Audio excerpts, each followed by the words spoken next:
여기 언제 깨졌는지조차 알 수 없는 깨진 유리그릇이 있습니다. 깨진 유리그릇은 깨진 채 가만히 있었을 뿐인데 사람들은 깨진 유리그릇이 위험하다며 피합니다. 저 그릇에 닿으면 위험해. 함부로 건드려선 안 돼.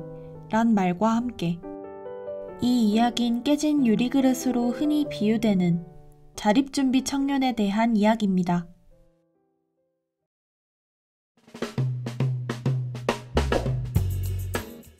저는 불가능할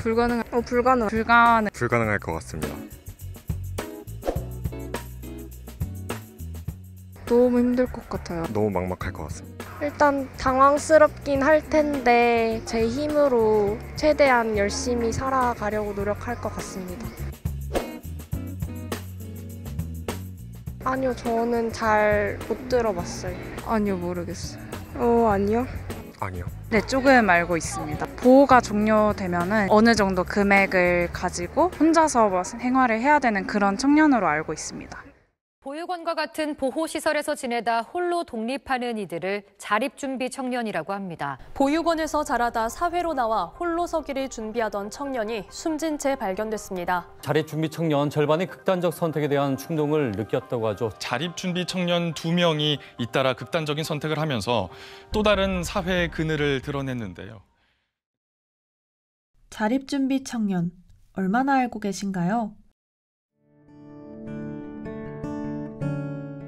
자립준비 청년이란 아동 양육시설, 그룹홈, 가정 위탁시설 등에서 생활하다가 만 18세가 돼 시설에서 나와 홀로 서기를 해야 하는 청년을 말합니다.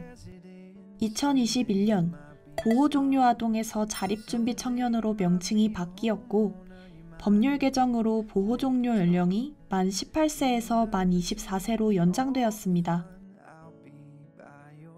연평균 약 2,200명의 자립준비 청년이 세상 밖으로 나섭니다. 보육원을 나선 2,200여 명의 청년들 중 한 명을 만나보았습니다. 보호시설 나오는 지 이제 2년 3개월이 되었습니다. 앞으로 나를 도와줄 사람이 없구나. 일단은 그때 좀 많이 가깝했거든요. 자립준비 청년을 위한 LH라는 시스템이 있어요. 그걸로 인해서 저희가 집을 구했을 때인데 그때 하필 저희가 코로나 시기여가지고 저희 보육원이 2주 동안 셧다운이 됐어요. 그래서 집도 못 구하고 더군다나 이제 저 같은 경우에는 코로나에 또 걸렸어가지고 한 달이나 시간이 좀 달려버렸거든요. 돈도 중요하긴 하지만 이제 많은 아이들이 자립 이후에 너는 이제 그냥 어른이고 많이 사세 지냈으니까 네가 알아서 살아야 되는 것보다는 아이들이 사회 구성원이 될 수 있도록 정부에서 유도해 주는 게 제일 내가 믿을 수 있는 어른들이 생기는 게 그건 제일 좋은 거라고 생각합니다.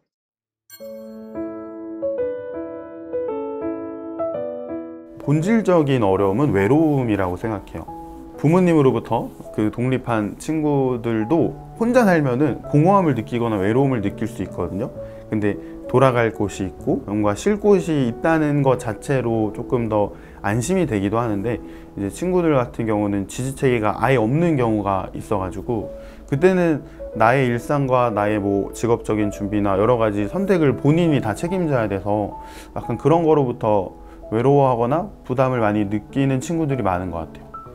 자립준비 청년이 가장 어려워하고 그런 거는 아무도 의지할 수 있는 어른? 그런 이제 분들이 없다는 게 아마 가장 큰 저는 어려움이라고 생각하고 의논하고 고민하고 어떤 중요한 선택을 할 때 같이 고민할 수 있는 그런 사람들이 주변에 남들보다는 없다는 그런 게 가장 큰 단점이고 아동시설 퇴소청년조사에 따르면 심각한 수준의 우울증과 정신건강 문제가 아니더라도 절반 이상의 자립준비 청년이 매사에 흥미나 즐거움을 거의 느끼지 못하는 것으로 나타났습니다. 이에 대한 원인으로 활동가들은 직업적 자립을 말했습니다.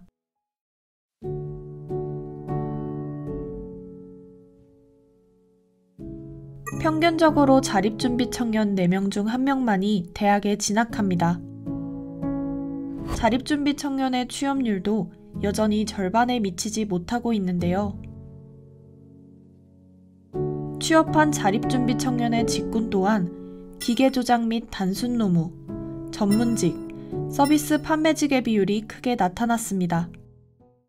직업적인 자립을 하는 게 좀 힘든 것 같아요. 내가 뭐 좋아하고 잘하는지 좀 알아가고, 근데 그거와 생계도 직결되어 있다 보니까 직업적인 자립을 하기 위해서 탐색하고 성취하는 과정이 어렵게 느껴지는 것 같아요.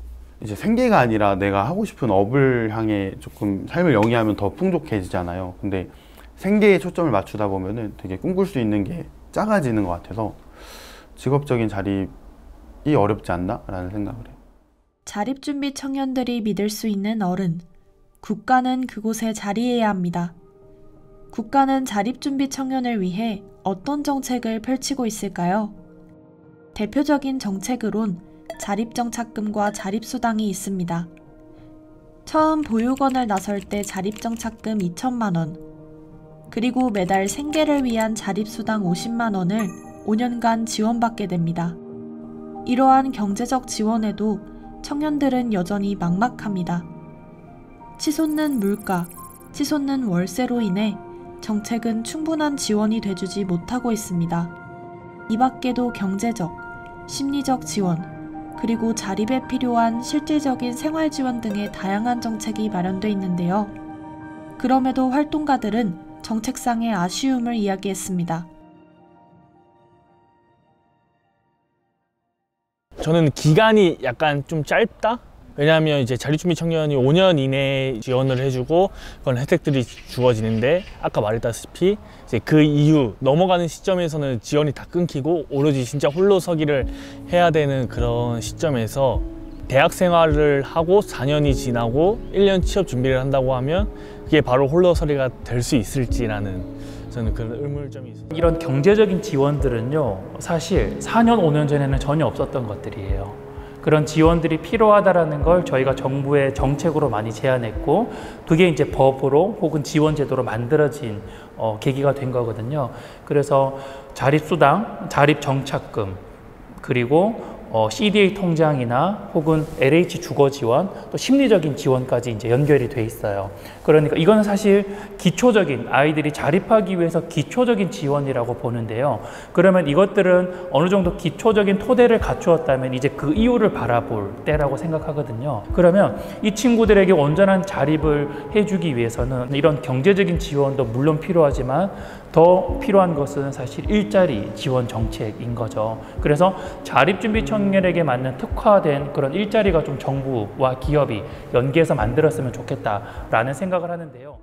우선은 자립표준화 교육이라고 아이들이 시설이나 그룹홈에 있을 때부터 자립을 어떻게 할 것인가에 대한 그 방법에 대해서 카테고리별로 교육을 받아요. 그때 기억이 잘 안 나요. 왜냐면은 그때는 이제 내가 보호대상 아동이라는 보육원에 산다는 것 자체가 되게 민감하고 어려울 수 있잖아요, 마음이.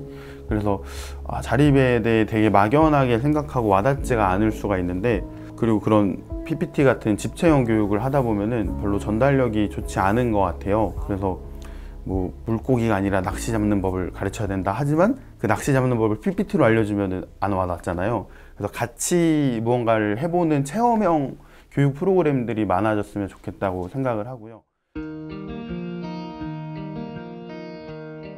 대학생분들이 자립준비 청년들에게 관심을 가져주시는 것만으로 굉장히 저는 큰 힘이 되고 또 좋은 역할을 할 수 있을 거라고 생각해요. 왜냐하면 정부의 정책이라는 건 많은 사람들이 관심을 가지고 있을 때 변화를 이끌어낼 수 있거든요. 관심을 가져주신다면 어떤 행동을 해야 되는지 아마 각자가 찾아낼 수 있지 않을까라고 생각합니다.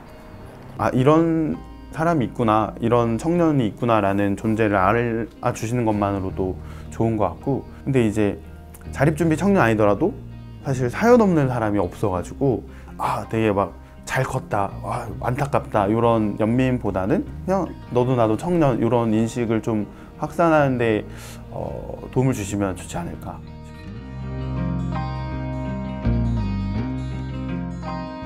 사실 자립준비 청년이라고 했을 때 되게 인터뷰나 미디어 촬영을 하다 보면은 취약계층 프레임이 강하게 있거든요. 근데 보호자가 안 계시고 지지체계가 없다는 거는 이제 자립할 때 취약한 건 맞아요. 근데 이제 그 청년 자체가 취약하기보다 환경이 취약하다고 좀 프레임을 벗기고 싶어서 그냥 보통의 청년으로 봐주시면 좋을 것 같아요.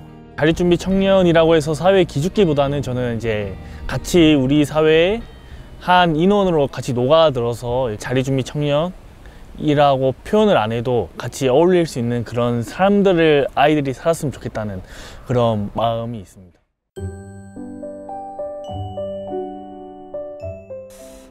잘 살고 싶은 마음이 너무나도 중요한 것 같아요. 그래서 뭐 예를 들어서 작년인가 한 몇십 명을 데리고 미국 여행을 다녀온 적이 있어요.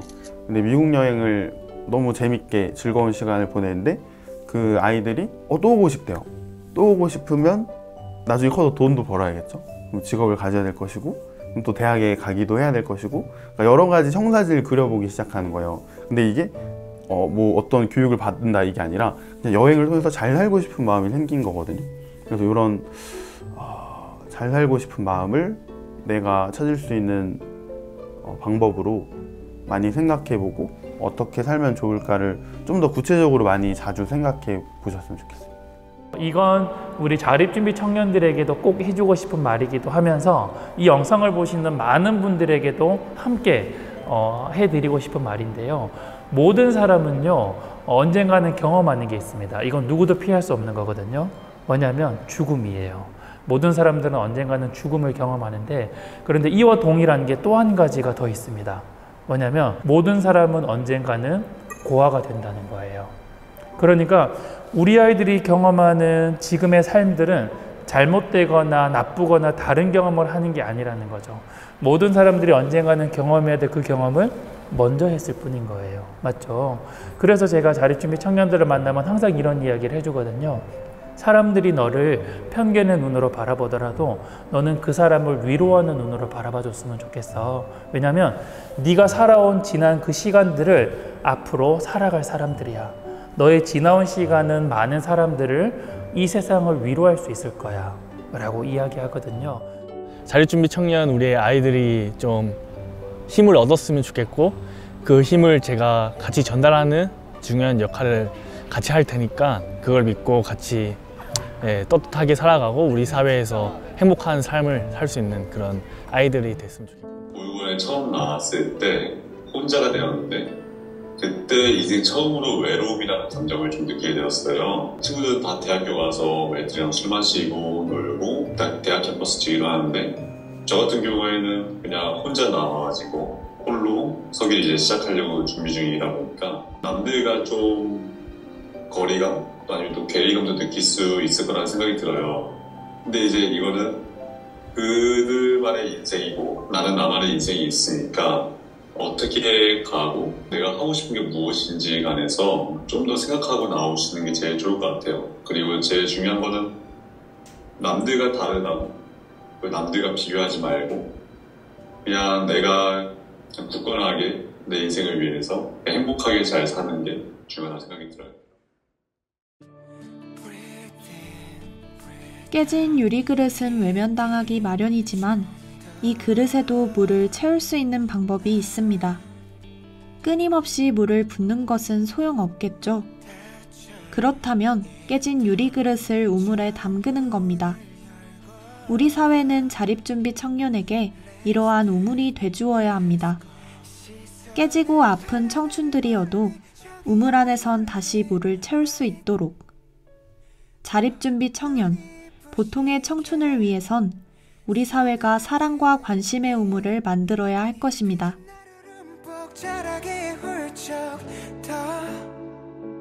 아낌없이 내주고 gotta keep your love